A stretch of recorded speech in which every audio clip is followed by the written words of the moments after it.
programming. I can't say that in English. Wait, start over. Director of Programming. Okay. Hi, I'm Megan Mansour, and I'm the Director of Programming for Ambulante. Hi, my name is Elena, and I'm the Director of Ambulante. Hello, my name is Antonio Sirion, and I'm part of the programming team in Ambulante. First of all, it was inspired by a documentary, Tropic of Cancer, by Eugenio Polgowski. It was a documentary that traveled to many film festivals, but never really had reached an outlet in Mexico. So Gael and Diego and Pablo talking about how to create a vehicle that would actually actively seek that audience and open up new spaces for documentary, particularly in commercial venues. First year was only two of us. We actually met the first year of Ambulante as we were traveling to Oaxaca when Megan was teaching in Oaxaca, and since then we've learned, I think, many things about how to reach different audiences and also how to program different films for different audiences. We are now an organization of about 27 people. We have projects all over the world, and I don't know, I think you two can talk more about what have been the challenges for programming, for growing Ambulante's audience. For me, the most exciting thing about programming for Ambulante, and also the most challenging thing, is that trying to reach different, very diverse kind of audiences.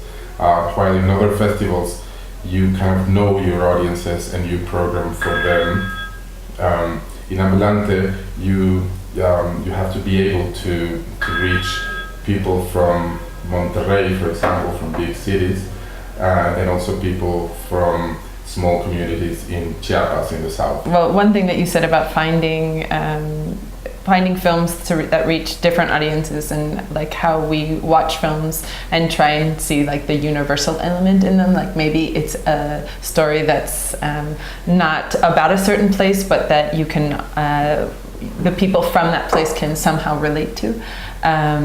And also, I think it was interesting hearing about the beginning of Ambulante, because it's also kind of thinking about the beginning of Ambulante California.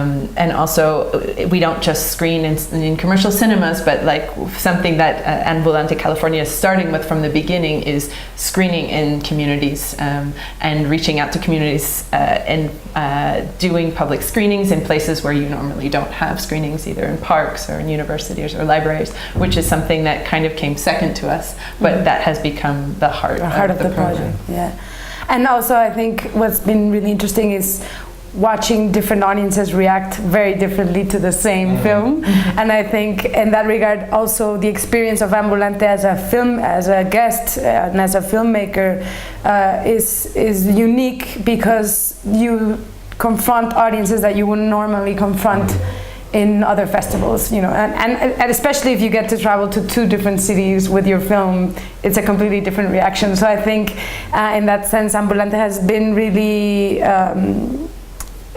it's been a great experience for many of the filmmakers that have come to Mexico, and I'm sure it will also be the case in California.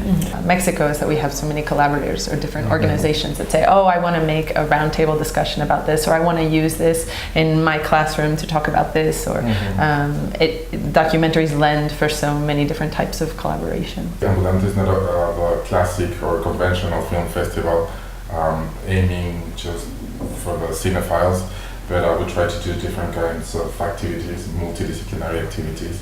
So we engage with drama, radio, theater, music, theater. So there's something for different kinds of audiences.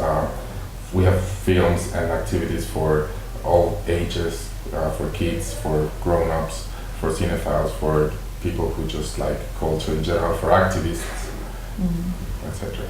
Something that makes Ambulante very special and charming is that you get to share the road. You're on the road with the members of the staff as well as with the guests.